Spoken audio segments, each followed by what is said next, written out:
ballots are coming! The ballots are coming! As they go out in the mail, we look at the FBI training that elections workers get to spot fraud. Colorado's chief anti-masker is hanging up his non-existent face covering, saying he's done with his leadership post at the Capitol. Colorado's COVID-19 numbers are not great. We're not panicking, but if we'd like to keep it that way, maybe we need to make some changes. President Trump says Americans shouldn't worry about COVID, and he seems to have recovered. Tonight, we look at whether Colorado's COVID patients can get the same treatment as their president. And a song about refusing to leave home just to chase your dream. That's next. There are Coloradans anxiously awaiting their mail carrier, trying to play it cool. You got it today? My ballot? It's good if you don't. I'm not stressed. I'm not anxious.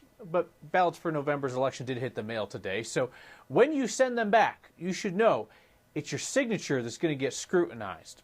A slew of you asked, what happens if your signature's changed over time? Just like politics guy Marshall Zellinger's signature. Denver Elections has more than 24 signature examples from me. The first when I registered to vote in 1998 to the most recent ballot I signed last November. What do you think? Same person signed both of these? They were consistent in a lot of different aspects. How does he know? So my name is Mark Songer. I'm a forensic document examiner. Mark Songer just finished training Denver election workers, the ones responsible for mail-in ballot signature verification. You guys are looking at a lot of signatures.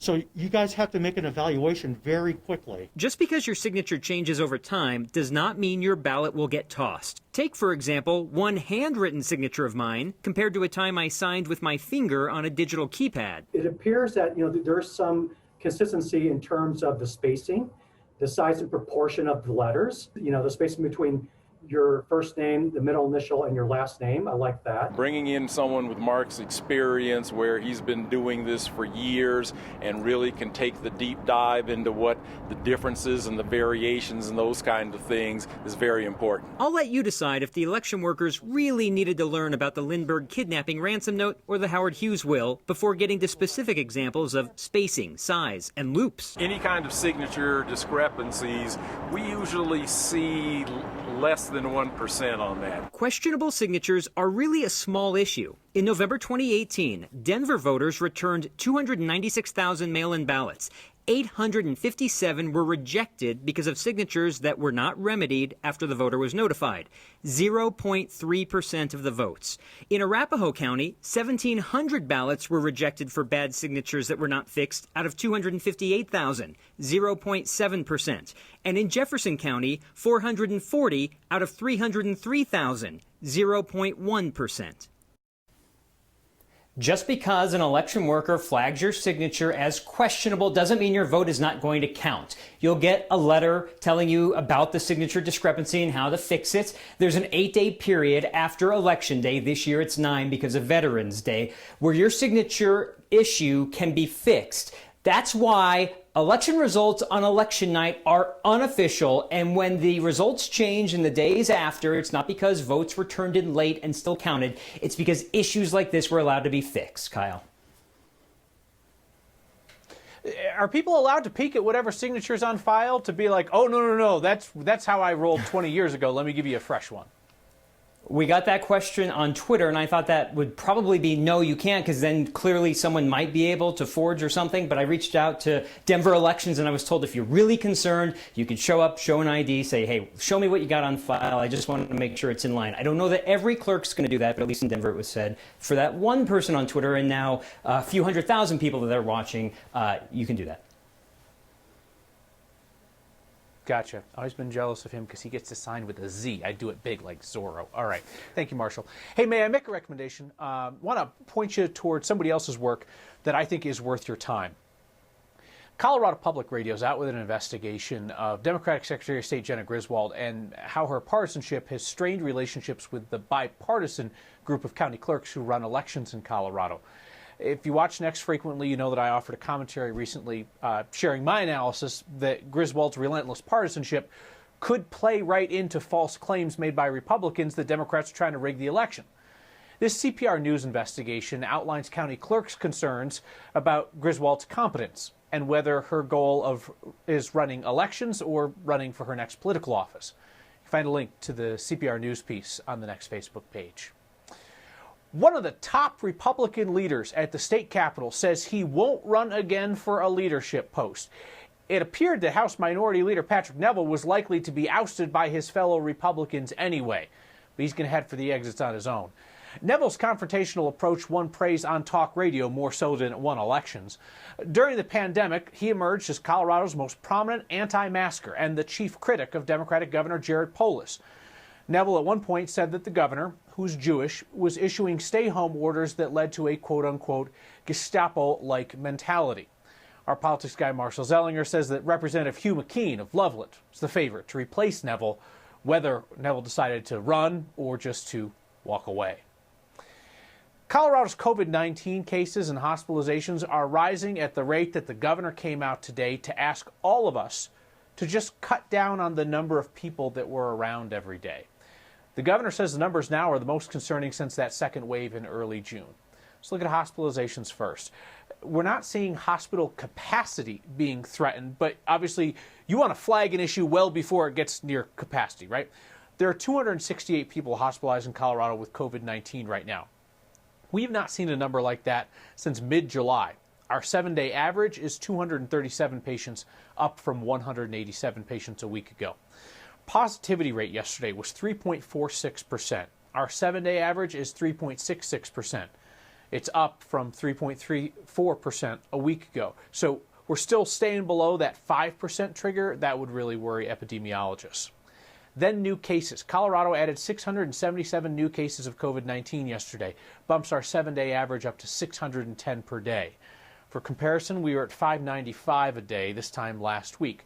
Now, you test a lot, you're going to find a lot of cases, and we know like at colleges and so forth, they're doing a lot of widespread testing. That's why we stress to look at the hospitalizations and the positivity numbers first as the more important indicators. We've heard from Coloradans curious about whether they would be able to get the same COVID-19 treatment that appears to have worked for President Trump. Our Nusha Roy looks at what's available to us commoners and a change in how that particular treatment's being paid for. Elderly gentleman came in respiratory distress, was intubated in the emergency department just this week. Spoke to his son about therapies, and potential use of remdesivir. And the son, the first thing out of his mouth was, just give my dad what Trump got. This is where we need to hit the pause button. In most hospitals, including the Health One hospitals, we do have access to remdesivir. Dr. John Hammer, an infectious disease specialist, said the experimental drug can help some people get better a bit faster. He also said Rose Medical Center and other Health One facilities are on the cusp of running out of their free supply given via the feds and manufacturer. UC Health said their free supply is out too, but that there's no shortage, they just have to pay for it. Over the course of the next several weeks, most likely that we'll be transitioning from free drug to drug that you have to pay for. The Fed said they don't need to oversee distribution because it's no longer a scarce resource. Gilead, the drug manufacturer, said after donating 1.5 million vials globally, hospitals can now buy the drug directly from them. Remdesivir and dexamethasone are our standard treatment for people who have a need for supplemental oxygen. But when it comes to monoclonal antibodies, Dr. Connie Price with Denver Health said people can access it, just don't count on doing it the way the president did, which was through a special application for compassionate use. Very few people in this country have been able to obtain that particular drug through that route. So the best bet for most people is enrolling in a clinical trial, which is happening locally, including Denver Health and UC Health. The problem is when you enroll, you have a chance of getting the actual drug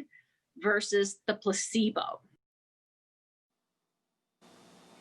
So when it comes to specifically talking about remdesivir, UC Health said that it's not going to be passing on any costs along to patients.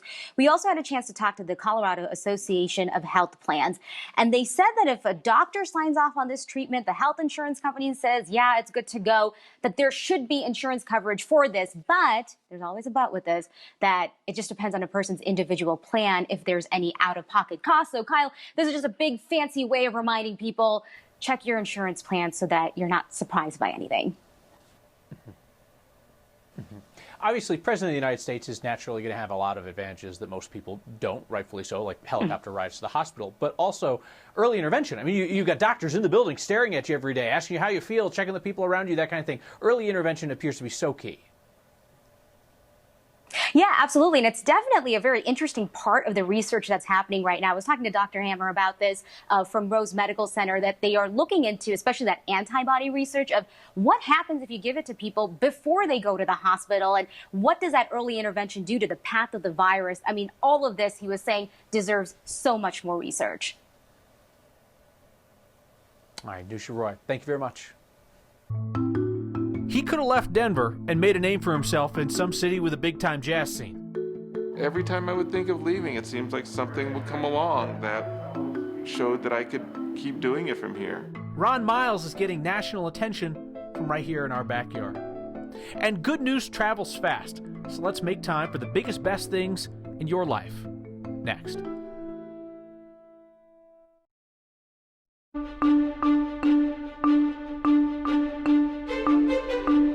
Smoky skies still lingering across northern Colorado tonight. This is our view across Fort Collins. Still can manage out looking at the foothills, but tomorrow we once again will be dealing with unhealthy air quality and visibility poor across much of the Front Range. Tonight, pretty quiet. We have a few high-level clouds out there. Otherwise, 40s this evening with 30s and 40s up in the mountains. Tomorrow, once again, a hot, hazy, and dry day. Highs back into the 70s and 80s for the eastern plains, plus red flag warnings going out east with a fire weather watch for the Denver area. High pressure around, but look at this. For the second half of the weekend, storm system rolls in. This means a bit of mountain snow with a few isolated showers possible on Sunday. Slight cool off early next week into the lower 70s, but the 60s, sweater weather, that's back by the end of next week.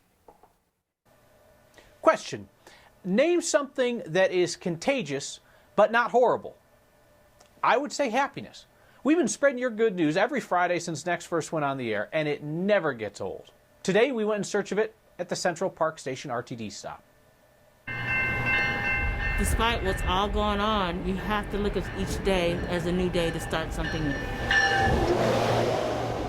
My name is Randy, and my good news is I'm still healthy. It's a beautiful day, and I woke up. Hey, my name is Kenny Walker, and I'm from the Denver area. And my good news is that I'm moving into a new place next week, so it makes me feel good. And my mom, she fell. She's in Michigan. She fell last weekend, and they gave her a good bill, clean bill of health this week. So that makes me happy. That's my good news for the week. My good news is today is that I'm out traveling here today with my mom. I know. Hi. And I'm just, taking it one day at a time at least. Making sure I get my good grades in, always learning. My name is Ramona Clifford, and I'm just new to Denver, and I'm glad that I'm getting the bus system and the train system down and they're running smoothly on time. Actually, my outlook on life is that you always be positive and make it a great day. Spend time with your family and your kids, because without them, you'll have nothing. My final message is be grateful for each little thing. And count each day as a blessing, no matter what. 5 Points used to be called the Harlem of the West. Denver's jazz scene is not what it used to be. I think it just proves again that you can be from anywhere if you just stay true to what you feel in your heart. This Denverite's proving you can make it big without leaving home. That's next.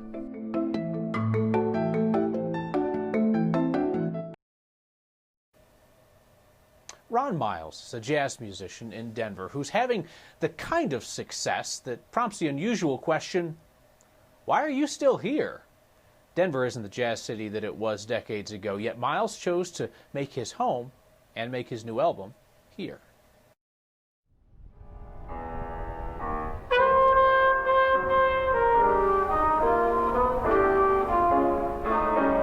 Oh, I love Denver. We moved here from Indiana in 1974. I think that one of the things that's a little bit unusual about this is at this point in my life to be signed to Blue Note Records, which is the most legendary label we have in the music. And I think it just proves again that you can be from anywhere if you just stay true to what you feel in your heart, what you hear. Every time I would think of leaving, it seems like something would come along that showed that I could keep doing it from here. And then after a while, me and my wife had kids, and the learning curve of raising a family in New York seemed a little steep to me, and at least I knew the bus routes here in Denver. I started teaching at Metro 30 years ago, actually. I was still a student at CU Boulder. They gave me a chance. I, again, thank everybody for allowing me that opportunity, because I'm happy to be a member of this community.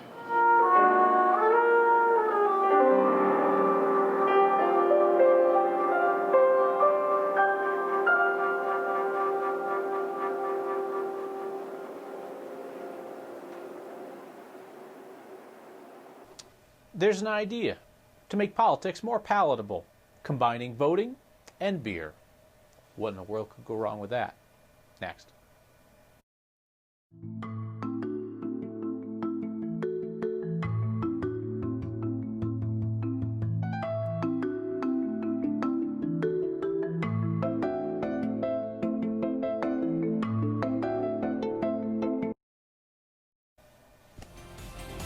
The most Colorado thing we saw today is the combination of two of our favorite things, craft beer and delicious American democracy. You want to incentivize people to vote? Put a ballot drop box at a brewery. We're so excited to announce that we recently installed this brand new 24-hour ballot drop box here at Avery Brewing Company in Gun Barrel. Whether you're going to be voting for Old Jubilation or that white rascal, you can drop a ballot and then sip a beer at Avery's Brewery in Boulder County. Actually, come to think of it, you could take the ballot over unmarked, grab a pint, and then start making some bad choices. That also would not make the ballot propositions any easier to understand. But the county clerk, Molly Fitzgerald in Boulder County, said the community Gun Barrel, they needed a location for the drop box, and the clerk says Avery was super helpful with the logistics, like installing 24-hour video surveillance, which they have to have by law. Whoo, angry feedback today. Scott Williams says, so 0.0043% of the population is hospitalized for COVID. Shut it all down. Oh, we're going to have a Senate debate. I should have mentioned that. It's next Tuesday. Back to your feedback. Scott's really mad about the COVID hospitalization, saying shut it all down. The idea, Scott, is that we make little small changes, then we avoid drastic steps. Speaking of drastic, Aaron Kiltow of the governor's mask order says it will be quite a fiasco when the normal citizen starts to fight back in force. Maybe we quit the militia talk. Like, you can oppose a policy without pretending to be G.I. Joe. And Daryl Kerner says, Kyle, keep cashing your mainstream media useful idiot paycheck. Oh, today is payday, Daryl. I'll see you back here next time.